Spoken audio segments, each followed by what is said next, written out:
Vale, pues podemos seguir por aquí. Bueno, tenemos el ejercicio. Este sería básicamente una forma de hacerlo. No quiere decir que sea la única. Entonces tenemos básicamente, fijaros en esta parte. Tenemos los párrafos que nos decía. Y lo que hacemos aquí, nos decía, a ver, ¿qué nos decía? Obtener el número de párrafos y mostrar un mensaje. Puede ser un alert o bien al principio o al final. Y luego eliminar ese contenedor y utilizar los elementos de do para ponerlo al principio o al final. Y luego todos los párrafos en negrita. Vale. jQuery P. ¿Qué nos selecciona jQuery P? Pues todos los párrafos del documento. ¿Vale? Selector P. Todos los elementos con un tag. El tag P es el tag del párrafo. La propiedad length pues nos dice cuál es la longitud de esta colección que saquemos de aquí, con lo cual pues aquí tenemos todos los párrafos. Lo estamos sacando con un alert por aquí. En el caso del ejercicio 2, pues lo que queremos hacer es poner ese mensaje dentro de un ID, dentro de un... sí, como texto plano en este caso. Podría ser un campo de texto también, ¿no? Fijaros, tenemos aquí un contenedor, este contenedor div. Podría haber puesto un contenedor de línea span también, pero bueno, da lo mismo. Entonces, lo que nos interesa es capturar el elemento con id igual a insertar. Para eso seleccionamos con la almohadilla delante. Bueno, simplemente pues conocer un poquito cómo va el formato de los selectores. Y con append, pues colocamos lo que le pasemos aquí en ese elemento. Entonces estamos diciendo hay, pues igual que antes, párrafos en el documento. El ejercicio 3 nos decía que ya no utilizamos este div, sino que lo pongamos al principio y al final, por ejemplo, del cuerpo, ¿no? Entonces, al principio y al final del cuerpo lo que hacemos es seleccionar el tag body y con prepend o append, en este caso, bueno, lo estamos poniendo al principio. Le estamos diciendo, ponme el primer hijo de este elemento que selecciono y dentro introduce lo que te estoy diciendo. ¿Vale? Cada ejercicio es una línea, básicamente. Para el ejercicio 4 decíamos seleccionar todos los párrafos y ponerlos en negrita. Bueno, pues aquí lo que hacemos es, llamamos a la función each. Fijaros, esto, bueno, os comentaba, el símbolo de dólar es equivalente a poner jQuery, ¿vale? Es lo que se suele hacer. Seleccionamos todos los párrafos y llamamos a la función each, que nos permite definir una función que se aplica a cada uno de esos elementos de esa colección. Le estamos diciendo, el HTML, esto es el DOM. El HTML de este elemento, de cada uno de estos elementos, pues es la etiqueta B más el HTML que tenía, más cerrar esa etiqueta B. Y con eso pues los ponemos en negrita. Esto me parece que lo tenía por aquí también. Entonces, si lo queréis ver en acción, pues básicamente escoger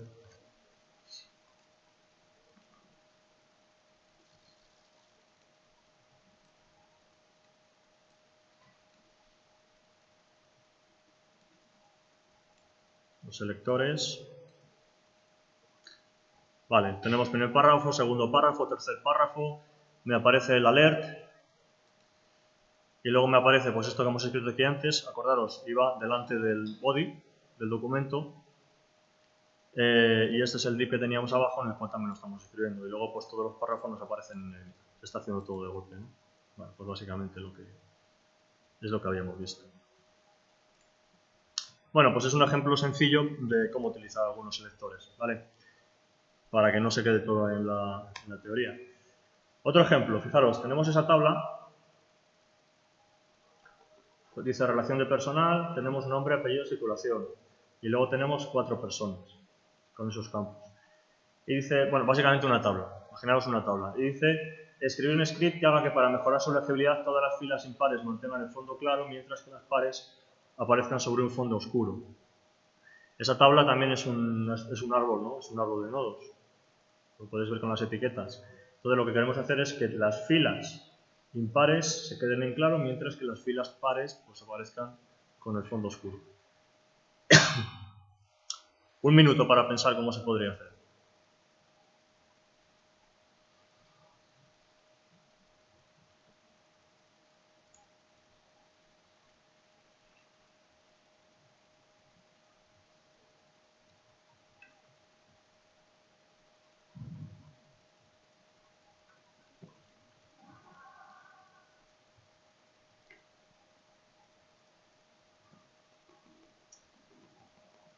Fijaros, esto es una fila, esto es otra fila, esto es otra fila, esto es otra fila y esto es otra fila.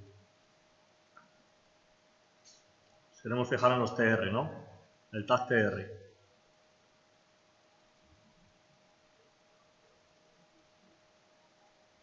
¿Vale? Nos fijamos en el tag TR y lo que seleccionamos es TR.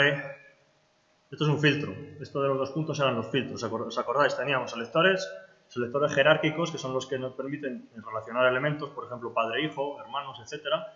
Y luego teníamos los filtros. Aquí lo que estamos haciendo es seleccionar todos los TR, pero dentro de esos TR solamente los pares. No, perdón, los impares. Y esos elementos impares, pues estoy cambiando el estilo. Esto, bueno, aquí abajo he puesto en comentario que se podría también utilizar pues, hojas de estilo desde fuera. Por tema de pues, hacerlo un poquito más siguiendo las convenciones.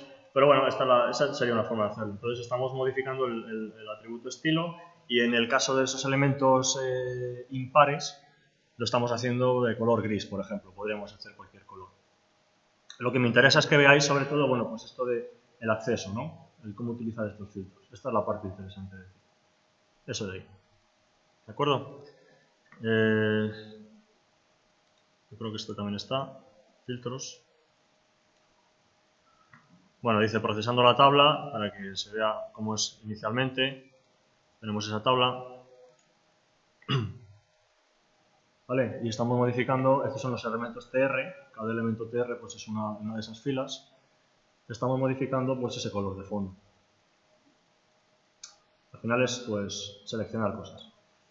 La potencia que tiene esto pues, es el poder seleccionar muchas cosas al mismo tiempo. ¿Vale? Bueno, aquí no he puesto el HTML porque sería un poco largo, pero básicamente es un documento que tiene esa tabla que os he enseñado antes. Bueno, sobre la manipulación de eventos, pues fijaros, jQuery nos proporciona el método on y el método off. El método on es para establecer oyentes sobre determinados eventos, sobre distintos elementos del DOM, y el método off es pues para quitar esos oyentes. Aquí tenéis un ejemplo del método off. Para desasociarlo, ¿no? Podemos decir, bueno, ya no quiero tener este oyente sobre este evento, perdón. Los argumentos que se pasan pues, son los eventos que queremos capturar sobre el elemento que se trate. Podemos utilizar selectores, ¿vale? Para seleccionar elementos hijos. Entonces, bueno, pues podemos, digamos que afinar bastante más. Los datos que queremos pasar al manejador del evento. O sea, aquí seleccionamos los datos que queremos que entren a la función que maneja el evento, en el caso de que queremos que entre alguna. Y al final, pues la función que queremos que sea la que salte cuando se desate ese evento sobre ese objeto. ¿De acuerdo? Bueno, aquí tenéis un ejemplo.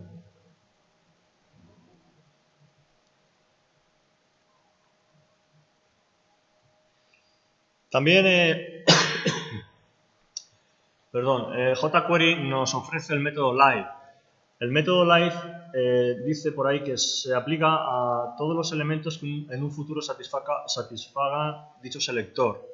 O sea que podemos decir, quiero establecer un manejador de eventos para un elemento que puede existir o que a lo mejor no existe todavía pero va a entrar después, en un futuro. Si bien, bueno, pues en el API nos dice que este método ha pasado a estar en desuso, con lo cual, bueno, pues está aquí puesto, pero a lo mejor conviene usarlo demasiado, porque puede desaparecer en un futuro, ¿vale? Luego en la tabla que tenemos abajo, pues son algunos métodos propios para el tratamiento de eventos. Realmente, bueno, pues son muy parecidos, si no iguales, a los que tiene JavaScript, JavaScript básico, nativo. Entonces, bueno, pues a lo mejor no... Algunos de ellos pueden ser útiles, pero muchos de ellos, pues, se pueden tratar también como lo haríamos en JavaScript. Ejercicio, por ejemplo, escribir un script que para hacer el clic en un botón con una determinada etiqueta se muestre un texto en un párrafo bajo dicho botón. Cuando el texto esté visible, la etiqueta del botón debe ser ocultar texto. O sea, como hacer un switch, ¿no? Y al volver a hacer clic, se ocultará el texto volviendo a la situación inicial. Un minuto, pensáis cómo se hace y os lo enseño.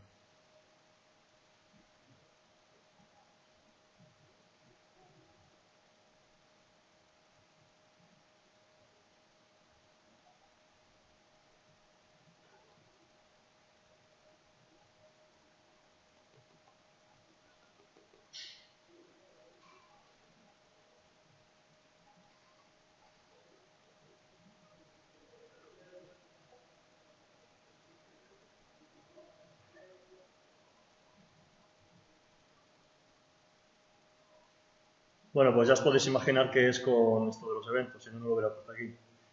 Lo que queremos hacer es pues capturar el evento on click sobre ese elemento, ese botón, y cuando se haga el clic en ese manejador del evento lo que queremos es cambiar el texto que contiene el botón. ¿Vale? Y de alguna manera pues tenemos que guardar el estado, si está pulsado, si no está pulsado, pues para volver a restablecerlo después. Lo tenéis por ahí. Tenemos por aquí un botón. Bueno, lo que os he hecho es... vamos a ver.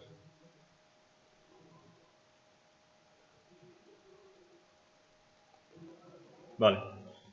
Tenemos aquí un texto, pone texto para mostrar y que está oculto inicialmente. Estamos diciendo aquí, estamos invocando a hide. Estamos haciendo ese elemento oculto.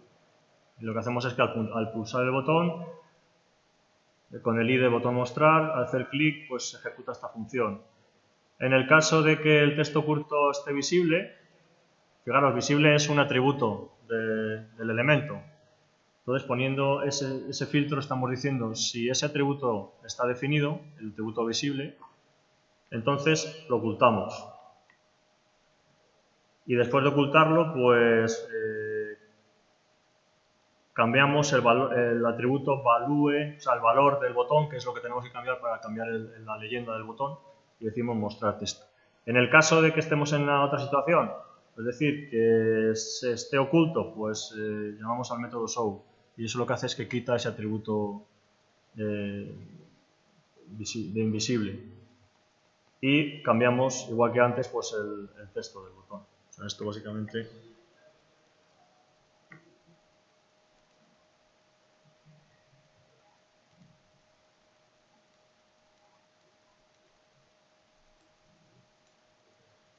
Bueno, pues es algo así. Aquí abajo tenemos el texto que no está visible inicialmente y cuando pulsamos, bueno, pues aparece. Entonces, bueno, pues este manejador lo que hace es comprobar si esto está visible, eso lo hacemos dentro del if y pues dependiendo del estado cambia ese atributo y cambia pues el texto del botón, simplemente.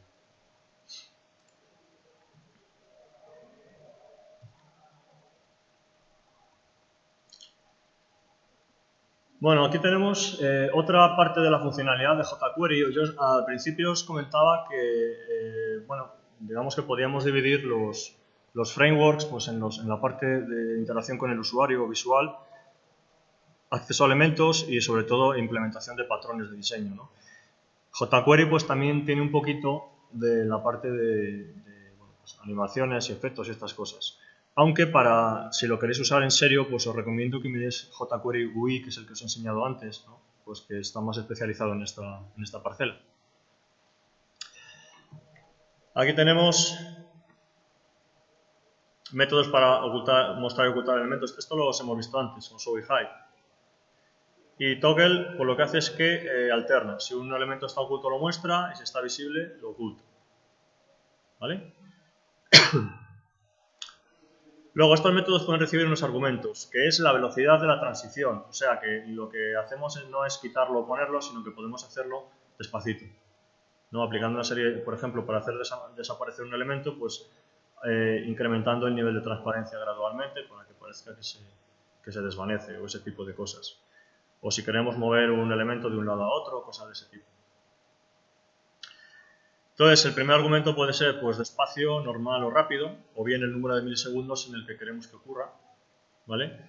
El segundo argumento puede ser swing o lineal. Swing pues, es para hacer un efecto de vaivén y linear pues, es para hacerlo lineal. Y bueno, aquí tenemos un ejemplo. Tenemos el on-click sobre un elemento y lo que hacemos es que aparezca este elemento. Estamos diciendo que despacio, de forma lineal. Y bueno, aquí podemos decir la función que queremos que ocurra cuando se muestre ese elemento. Más métodos que podemos utilizar: fade in para que aparezca, fade out para que desaparezca algo. El toggle pues es para que haga lo contrario, si está visible que desaparezca, si está invisible pues que aparezca, ¿no? Slide up pues para que aparezca desde abajo hacia arriba, moviéndose. Slide down para que aparezca de arriba a abajo. Y este pues lo contrario, si está arriba hacia abajo, si está abajo hacia arriba. Y luego tenemos el método animate, que nos permite variar cualquier propiedad CSS. Entonces, con animate lo que nosotros vamos a decir es: quiero que varíes esta propiedad desde este valor hasta este valor y la forma en la que quiero que la varíes. Es algo más general, ¿no? Entonces, bueno, pues aquí pues ya esto depende un poco de la creatividad del diseñador. ¿Vale? En Properties tenemos el primer argumento, pues las propiedades que queremos modificar, la duración, cómo de rápido la queremos hacer, la velocidad en la animación progresa, y aquí, pues en complete, si queremos llamar a una función cuando termine. Ahí tenemos un ejemplo, por ejemplo. Pues, bueno. Este sería, estamos seleccionando el elemento con un ID determinado, mi element, sea cual sea, y estamos diciendo animate y, bueno, pues estamos modificando una serie de elementos. En este caso lo queremos mover, ¿no? Y la duración la ponemos en milisegundos.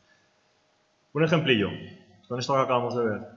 Utilizando una imagen, en este caso el logo de jQuery, y un botón, hacer que al pulsar el mismo la imagen aparezca o desaparezca con una transición suave. Bueno, se supone que si está visible que desaparezca, si está invisible que aparezca, o como queráis, da igual. Y hacer que al llevar el puntero del ratón sobre la imagen se desate una animación en la que se reduzca su tamaño y posteriormente aumente hasta alcanzar el estado inicial. Pensarlo en un minuto y ahora eso.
Fijaros, la primera básicamente sería tenemos un botón, establecer el evento sobre el botón, por ejemplo el clic, y cuando se haga clic pues queremos llamar al fade in o al fade out de esa imagen, ¿no? O al fade toggle. Y en el segundo pues lo que queremos es capturar el evento, dice, al llevar el punto del ratón sobre la imagen, capturar el evento de mover el ratón sobre esa imagen. No sé si os acordáis qué evento es ese. Mouse over, puede ser algo de eso, ¿no? Se podrían utilizar varios. Bueno, pues por ejemplo eso. ¿Vale? Fijaros, primero, ejercicio 1. Tenemos un botón con el ID botón por aquí. Seleccionamos ese botón y aquí escribimos el manejador de la función click. Estamos llamando a la función click, que es de esas funciones propias de jQuery. No estamos haciendo el onClick. También podríamos utilizar el onClick de toda la vida de JavaScript. Da igual. Estamos diciendo, si la imagen está visible, pues queremos que se muestre el botón mostrar imagen. Si la imagen no está visible, cambiar el texto del botón a ocultar imagen. Y luego llamamos a fade toggle, que es el que automáticamente pues, nos alterna entre algo que está visible y no está visible. Esto es lo que realmente, esta línea es la que hace la animación, todo lo demás es para cambiar el texto del botón, ¿no? Y en el otro caso, pues es tan simple como en este caso, bueno, estamos usando el evento hover, que es pasar por encima. Siempre que movamos el ratón estando encima del elemento se va a desatar este evento. Y estamos animando la anchura.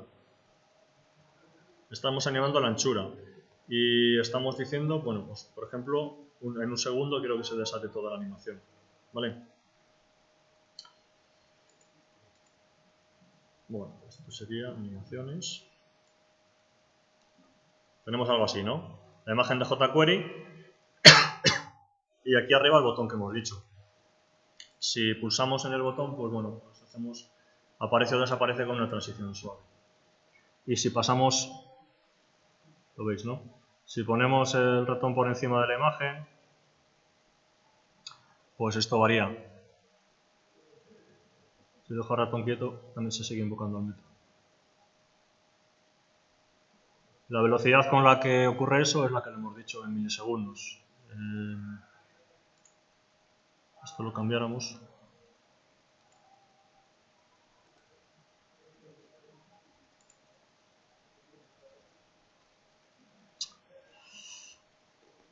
Si esto lo cambiáramos, por ejemplo, vamos a poner 5000, pues nos cambiaría la velocidad, ¿no?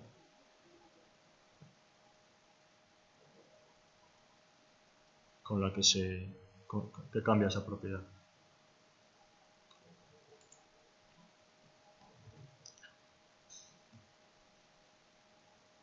Bueno, tenemos también funciones sobre objetos y arrays nativos de JavaScript. Por ejemplo, para ver si un valor está dentro de un array, bueno, pues tenemos inArray. Devuelve el índice en el que se encuentra o -1 en el caso de que no exista. grep. Bueno, pues ejecuta una función, digamos aquí, pasando cada elemento de la lista. ¿Vale? O sea, que aplica una función a cada uno de esos elementos que le digamos aquí, de un array. El each, ya os he enseñado antes un ejemplo. La función será llamada para cada elemento de la colección. Esta función recibe el índice del elemento de la colección y un elemento en sí sobre el que se está iterando.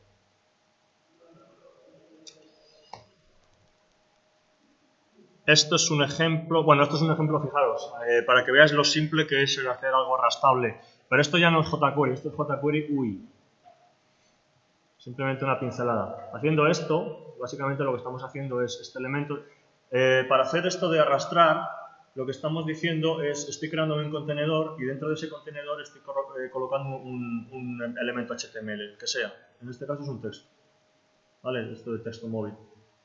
Y entonces, simplemente marcando tenemos que marcar esta clase, el atributo clase del contenedor, widget content,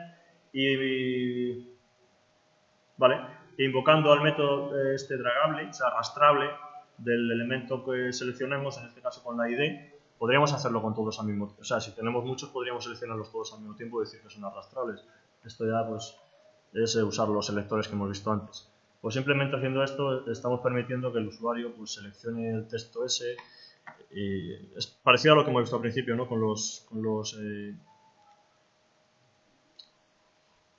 Aquí. Parecido a lo que habíamos visto al principio con esos bloques. Este texto de aquí lo puedo coger y lo puedo llevar donde quiera. Fijaros que automáticamente pues me sale la barrita de scroll. También podía jugar un poco pues, con cómo de rápido quiero que se aplique ese scroll, etcétera, etcétera. Bueno, pues esto no lo permite directamente jQuery, pero sí lo permite jQuery UI. Es interesante también. Si queréis, bueno, pues si queréis hacer animaciones y cosas un poco visuales. Hay también efectos de acordeón, hay un montón de cosas. Realmente da una sensación muy fluida si se utiliza bien. Tampoco hay que abusar, pero da una sensación de algo que casi no parece una aplicación web. Vamos a hablar un pelín de Ajax, ¿vale? Bueno, Ajax es básicamente, se llama Ajax al utilizar una comunicación asíncrona entre un cliente y un servidor para enviar o recibir datos. ¿De acuerdo? Aunque también se puede enviar de forma síncrona, o sea, las llamadas de Ajax también nos permiten hacerlo síncronamente. Ya veremos qué es esto de síncrono y asíncrono ahora. Pero bueno, en principio, pues generalmente nos va a interesar hacerlo asíncrono.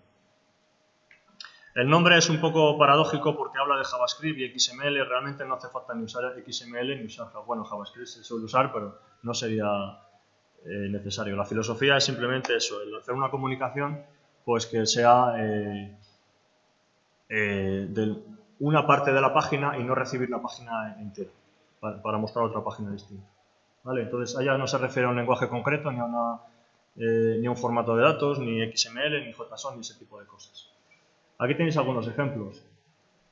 Las búsquedas en Google, cuando escribimos la palabra, pues generalmente nos salen cosas recomendadas. Bueno, eso es un ejemplo de... Ahí, según vamos escribiendo, hay una comunicación con un servidor. Entonces, bueno, en base a unas estadísticas nos manda lo que posiblemente estemos buscando, ¿no? Google Maps, pues cuando arrastramos pinchamos en el mapa y lo movemos, se actualiza esa zona, pero no se actualiza lo demás. No tiene por qué. Muchas aplicaciones de correo, Gmail o Outlook, hay muchas que, bueno, nos dan una sensación de que es una aplicación de escritorio, ¿no? Más que algo que se está ejecutando en el navegador. Netflix, Writely es una aplicación de las primeras que dejaba editar textos por la web, vía web, y también pues tenía muchas funcionalidades. Ahora hay más.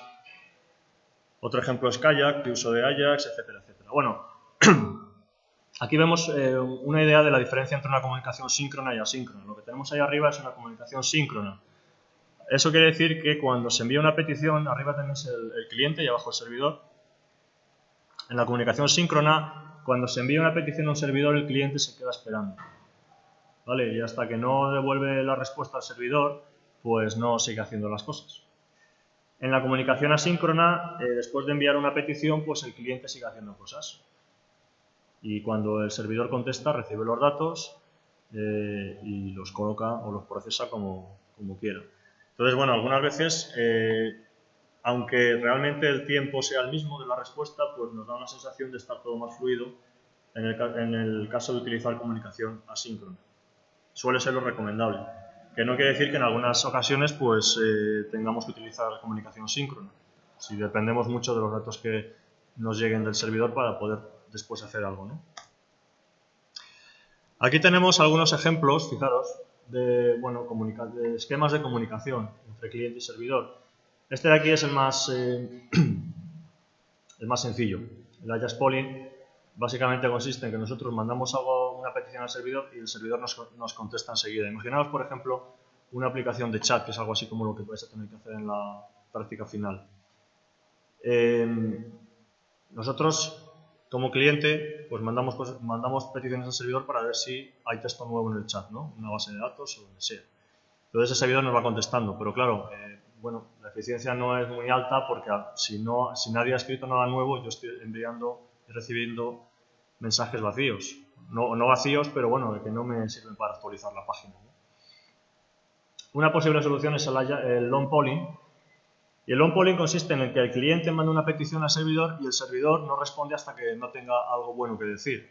Entonces el cliente manda esta petición y el servidor, cuando tiene datos, por ejemplo en el caso de una aplicación de chat, cuando alguien realmente ha escrito alguna cosa nueva, pues manda al cliente ese campo.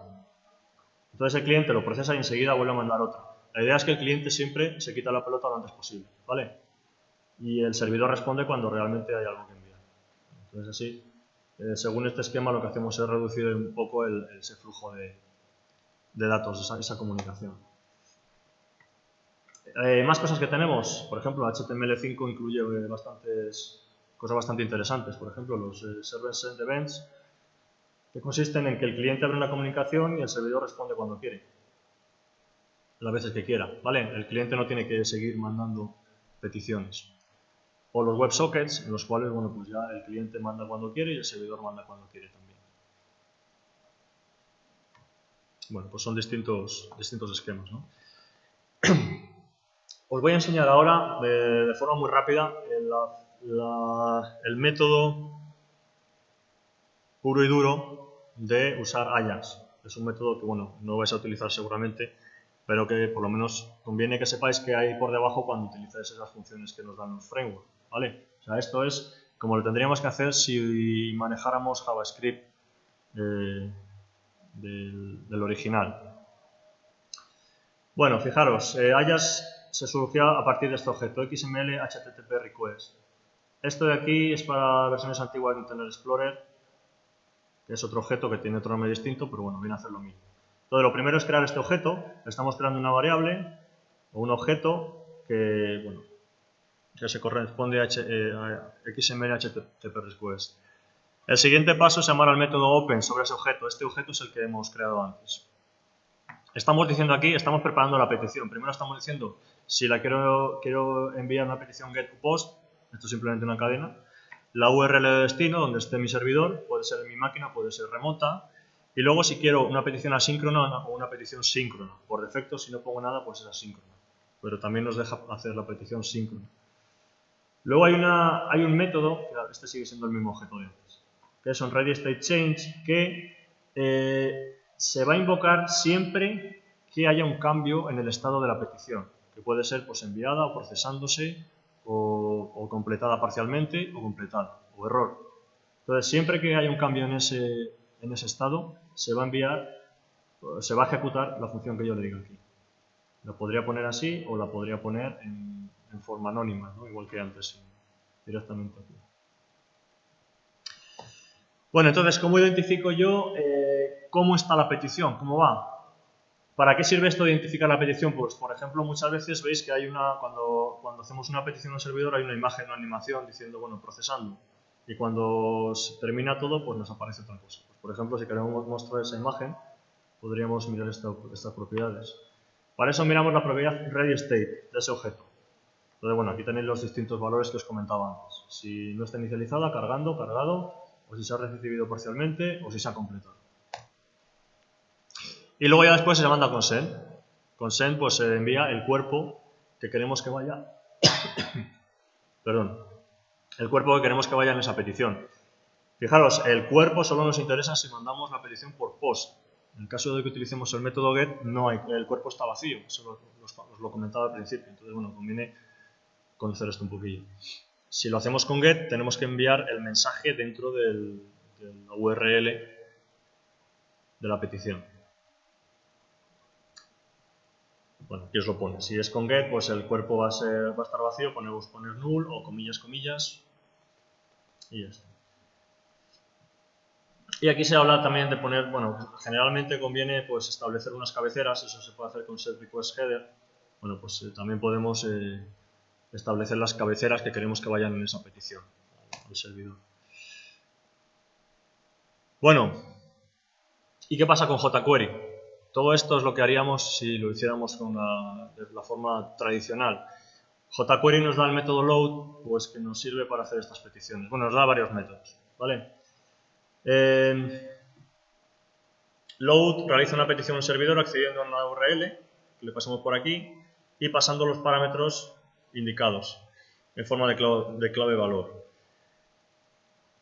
Se puede especificar una función aquí, en el segundo parámetro, que se ejecutará cuando se haya recibido satisfactoriamente la respuesta del servidor. Aquí abajo tenéis un ejemplo. Estamos poniendo un método sobre un botón, sobre todos los botones, en este caso sería, ¿no? Sería sobre todos los... el método onClick, y lo que estamos haciendo es lo que nos vuelva del servidor. No, perdón. Lo que estamos haciendo es cargar, en este caso el servidor es equivalente a este archivo de texto. ¿Vale? O sea, no estamos accediendo a una URL, sino lo que estamos haciendo es volcar este archivo de texto en ese elemento. O sea, digamos que es una petición Ajax un poco engañosa porque el servidor en realidad es un archivo de texto. Este método de aquí es similar a load, pero solamente se cargan los datos en el elemento que le digamos si se han modificado desde la última petición. En caso de que no se hayan modificado, no se cargan. O sea, en el caso anterior, los datos que nos vuelvan del servidor se cargan automáticamente en el elemento que le digamos, siempre, y en este caso solamente si se han modificado. jQuery.get pues nos hace una petición de tipo get al servidor. Accede a una URL que le especifiquemos aquí y se pasa una serie de parámetros en forma de clave valor. ¿Vale? Los parámetros son pues lo que queramos nosotros. Si por ejemplo estamos pasando pues nombre y contraseña, lo cual no es muy conveniente con get, pero bueno, pues pondremos nombre igual al nombre que haya introducido el usuario, contraseña igual a contraseña que haya introducido el usuario, separando eso con una interrogación.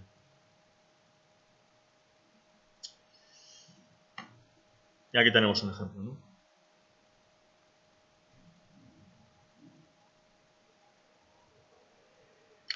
Post, pues es equivalente al anterior, pero en este caso se pasan los datos mediante post en lugar de mediante get. Tampoco quiero hacer aquí un análisis intensivo de todas las cosas, simplemente que sepáis que todos los pasos que os he comentado antes de crear el objeto XML, HTTP request, el open, el load, todas estas cosas, pues se pueden hacer directamente con una llamada en jQuery. ¿Vale? GetScript obtiene un script del servidor y lo ejecuta. Esto puede ser un poco peligroso a veces, pero bueno, si sabemos lo que estamos haciendo, sobre todo por el tema de que nos cuelen script que no queremos que entren, ¿no? Pero ahí está, para que lo utilicemos. La más general de todas es jQuery.ajax. O sea, las anteriores eran específicas si queremos actualizar un elemento concreto, si queremos utilizar get, si queremos utilizar post. En esta podemos configurar toda la petición, ¿vale? Entonces, lo que hacemos aquí es hacer esta llamada jQuery.ajax poniendo las opciones y los valores. Y esas opciones y valores son las que se muestran en la siguiente diapositiva. O sea, lo que hacemos es construir un objeto, voy hacia atrás. Construir un objeto básicamente que es el que se le pasa con una serie de pares opción-valor y esas opciones y valores pues son correspondientes a lo que se muestra en la siguiente diapositiva. La URL a la que queremos hacer la consulta, el tipo, pues si queremos hacer una petición GET, una petición POST, etcétera, el tipo de datos, si queremos enviar pues, XML, texto plano, etcétera, etcétera. Las funciones que queremos ejecutar, si la petición tiene éxito, si la petición es errónea, etcétera. Bueno, pues ahí tenéis las descripciones de las distintas llamadas que se pueden hacer. En las siguientes tenéis algunas más, ¿vale? También se puede decir si queremos que la consulta sea asíncrona, si la consulta queremos que sea asíncrona. También hay funcionalidad para mostrar algo mientras se está cargando la respuesta, etcétera, etcétera. Bueno, Ajax Setup nos permite, digamos que este método nos permite decir, vale, en las peticiones Ajax que te haga de aquí en adelante, considera por defecto todos los parámetros que te voy a pasar. O sea, es como el anterior, pero en lugar de tener que escribir todo el taco ese de pares opción-valor, pues aquí en Ajax Setup le decimos, considera estos como por defecto y después, cuando llame a Ajax, pues ya no tengo que volver a repetirlos. De tal manera que puedo hacer llamadas a Ajax, por ejemplo, sin parámetros, ¿no? ¿Vale? Bueno, pues lo que pongo aquí en Ajax Setup son también pares opción-valor, por ejemplo, URL, test HTML, HTML, global false, tipo post, y todas las llamadas que vengan después van a utilizar esas opciones. ¿Vale? Aquí tenéis abajo, pues, se podría hacer una llamada escribiendo simplemente Ajax, sin pasar ya nada, porque toma todo lo que haya introducido anteriormente en Ajax Setup. Con Ajax Send podemos asignar la función que queremos que se ejecute antes del envío de la consulta Ajax. Igual que tenemos esa, tenemos Ajax Start cuando queremos que una función se ejecute cuando comience la consulta. Ajax Stop cuando termine una consulta. Ajax Access cuando se termine con éxito, o sea, que el servidor nos devuelva algo, que no haya un error de la comunicación, etcétera, etcétera. Abajo tenemos también la función que queremos que se ejecute si existe un error. Por ejemplo, pues si queremos poner una imagen con una cruz roja diciendo error en la comunicación o no se ha podido conectar, etcétera. Bueno, pues aquí las tenéis listadas.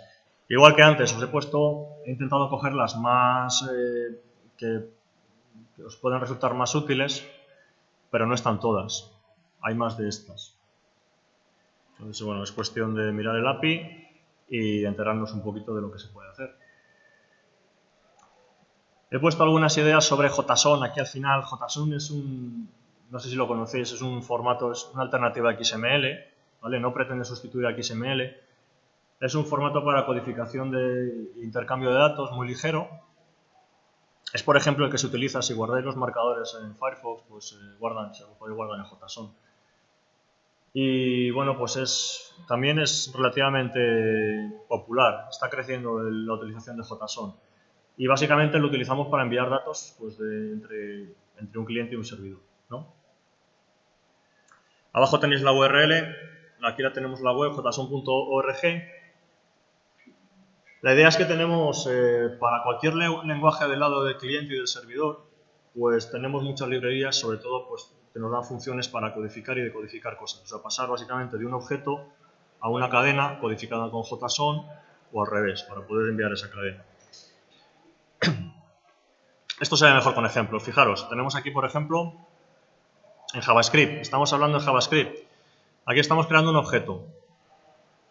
¿Vale? Objeto persona. Tiene aquí dos campos. Nombre Carlos, NIF, pues este de aquí.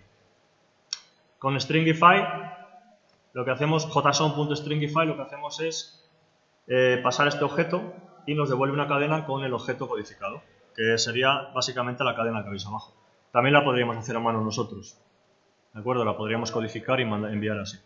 Entonces esa cadena de ahí está en formato JSON. Veis que es más ligerito que XML, ¿vale?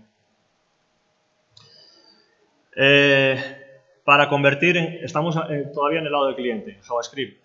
Si el servidor nos devuelve algo que está en JSON, ¿cómo obtenemos el objeto? Pues con parse.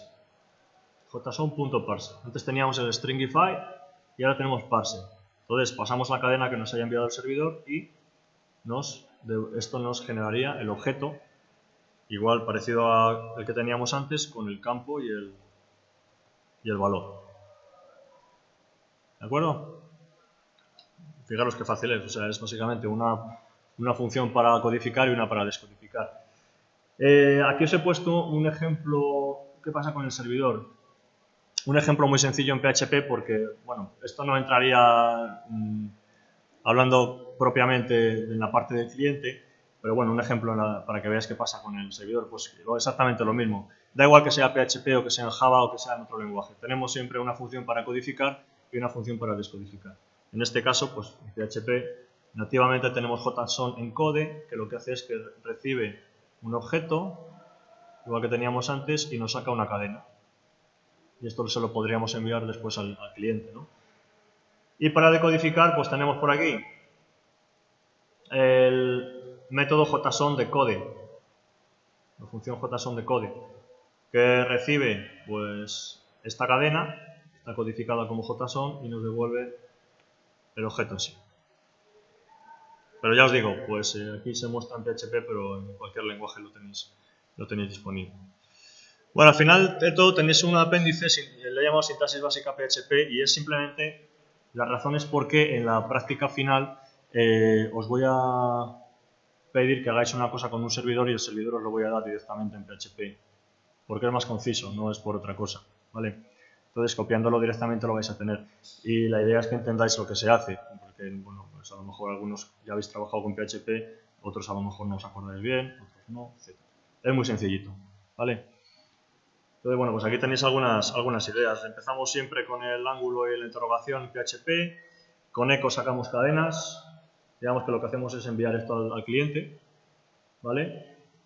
El tipado es débil, como veis aquí, o sea que el tipado no tenemos que indicar qué tipos tienen las variables, etcétera, etcétera. Y la operación de concatenación es el puntito, igual que tenemos el más en Java, ¿no? Pues aquí tenemos el punto. Imaginaros que nos manda algo el cliente, ¿cómo accedo yo a lo que me ha mandado el cliente? Los datos, bueno, pues muy sencillo. Con una especie de arrays asociativos. Yo pongo _post y entre corchetes pongo el nombre, una cadena con el nombre de un parámetro que sé que el cliente me ha enviado. Entonces esto me devuelve el valor de ese parámetro. ¿Vale? Si por ejemplo pongo apellido, pues me devolvería el apellido.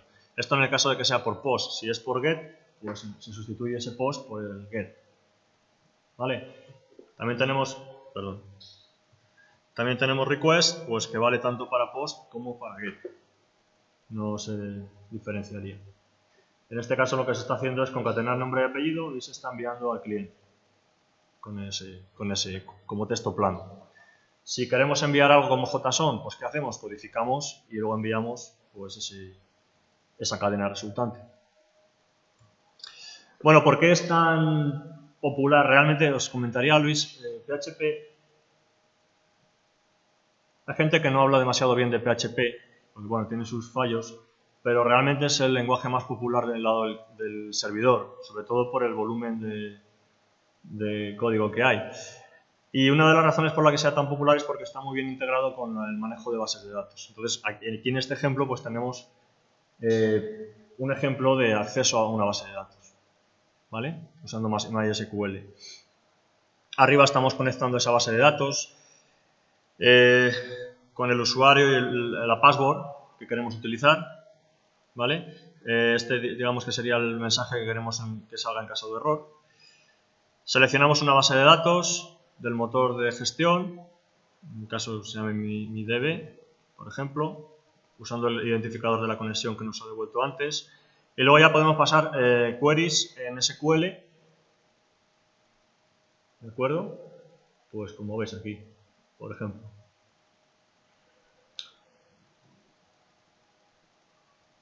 Hay una distinción entre las comillas en PHP, comillas dobles y comillas simples. Fijaros que tenemos aquí una cadena entre comillas dobles y dentro tenemos dos cadenas con comillas simples. ¿Vale? Las cadenas con comillas simples, si lo que tenemos ahí es una variable, se va a sustituir por su nombre. Mientras que con las comillas dobles no.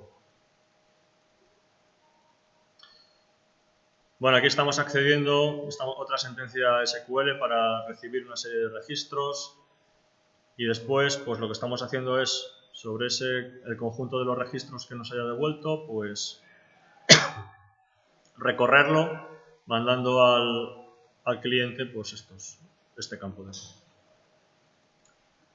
Esto se va a parecer mucho al ejemplo que os voy a dar para el tema de la práctica final, ¿vale? La práctica final va a ser más sencilla que el intermedio, o sea que no os desesperéis. Bueno, y esto básicamente es lo que os quería contar en la parte esta de las diapositivas. Vamos a cortar aquí.